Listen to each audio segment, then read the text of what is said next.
What a night for the Rangers as they finally get their playoff payoff after 5 months. It happened in rather chaotic fashion. They win it 6-5 over the Philadelphia Flyers, Steve, on a goal by Adam Fox in the first minute of overtime. You know what I felt about this game? When they wanted to take the game over, they did. That's the type of game this was because of the superior lineup that they do have, even though they're shorthanded, because everybody's playing at a high level and everybody's elevated their games where they need them to be, especially when the Rangers were down. When they get angry, they fire back. That seems to be their point of ignition. So you fast forward into overtime, and although this is a shot that I'd expect the goalie to stop, Adam Fox has been beating goalies clean now for 3 weeks. There's something to it. And, you know, I've asked Henrik about his shot, and he doesn't have a ripping shot, but neither did Wayne Gretzky. He places it, and he seems to disguise it. He uses a partial screen. He lets people flash in front of the goaltender. He seems to wait it out, and he waits it out on ice the way he does when he's facing an attacker, the way he's doing it with a goalie. Yeah, I'm trying to figure, obviously, when he entered the league, he didn't have a bomb, but he still doesn't have a bomb for a shot. But his smartness, and you see his head is up all the way in. He's just staring the goalie down. And from that distance, wrist shot, it's tough to beat a goalie clean. But we've seen it now, to your point, a couple times over the last few weeks. And that height of the shot, just over the pad, under the blocker, it's a hard reach for a goalie. But it's impressive, and I'm not sure what he's eating lately, but maybe he's mixing in some extra oatmeal in the morning, but it's a great shot. It's no question, and I'm curious to if we have an opportunity to talk to him later, but if he's worked on the shot over the summer. The last 2 years, I feel like it's getting better and better. Yeah, sure is. 15th goal of the season, third career overtime goal for Adam Fox, and the Rangers become the first team to 100 points and the first team to punch their playoff ticket. Let's hear from Adam Fox with Michelle Gingras after the game. What a game. What do you make of that one and the finish? Yeah, it was, I'm sure exciting for the fans. We'd definitely like to clean it up, but a good effort, to come back every time and, get goals when we needed them. But, yeah, definitely got to clean it up, but we'll take the 2 points for sure. What was the difference in the third period for your team that helped you flip the switch? I think we came out just trying to get pucks to the net, and you saw some of those goals were just shot attempts. They would block it, but second opportunity, and I think that was kind of the mindset there. And,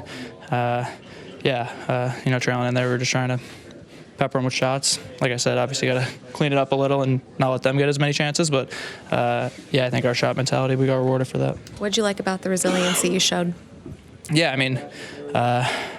they're a good team. They play hard, and, they're going to fight and claw for everything. And, when you're down two, it was, a big power play goal. And then, like I said, come out on the third and get goals like we did. It was nice, and I think kind of shows that we're able to, come from behind like we've done recently and, kind of play that way too. They were playing with a lot of desperation tonight. Just what do you feel like it says about the team, the way that you guys handled their desperation? Yeah, like I said, they're a good team. They're in a playoff spot right now and fighting to keep that too. And, they're going to fight and claw. They didn't, quit at all, but I think for us too, we're still playing for points here. We're still trying to, get our game right and keep sharp. And they're a desperate group, and I thought we matched that pretty well. Like I said, obviously could clean up some things, but to be able to come out on that third and get goals the way we did was a good showing too.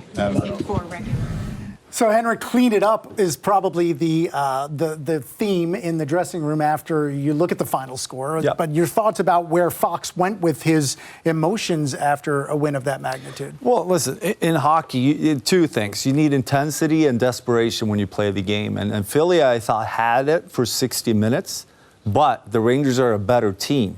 There were moments throughout this game, it felt like a little bit they were cruising, and then, Valley, you talked about it, they just decided to elevate their game. Mm-hmm. And you could see the difference. And in the third, it was a wild one. But it's hard to win a game when you're lacking intensity or desperation. But because the Rangers are so good, we've seen this a lot of games this year. They just managed to elevate it, bring it back, and they come back in games. Yeah. And obviously going down the stretch, they know they're in now. So how do you motivate yourself to keep that intensity and desperation level every game? It's going to be hard. But listen, the big picture here, they're in the playoffs, and right now it's about fine-tuning everything. You have 3 weeks about fine-tuning everything. And the fact that they were able to beat Philly, I thought Philly played really well. Yep. You know, and we talked about it going into the game, how hard they worked, the intensity. It was there, exactly what we thought it would be. But the fact that they were able to overcome that, the Rangers, and come out with 2 points, it's strong. You know, it shows a lot of character too, even on a night where it was up and down a little bit. Yeah, it sure does. It speaks volumes for the resiliency that this team has shown all year long. Maybe easy to forget in a 6-5 final, Steve. Yeah. It was 2-0 Flyers late in the second period. Rangers used some special teams play, and especially some special play from Mika Zibanejad to claw back into it. We're going to step inside the film room powered by CDW and show you how Mika was a catalyst in this one. Yeah, I thought it was Philly's best game. That's what they saw tonight. And what they had to respond with was an answer on the power play. So what better than to win a face-off, get into your setup, and then have the Stars take over. And this is what we've seen now for a number of weeks on the power play. They're back to being able to spread it out, win those puck battles. You see 3 Flyers on the wall. Kreider comes out with it. Get behind the net. I think that's important because this is a goalie that was getting worn down. You can see the communication from the point here from Fox. He wants it into that corner so they can bring it low to high. He's the quarterback. Let him be the judge of what comes next up top.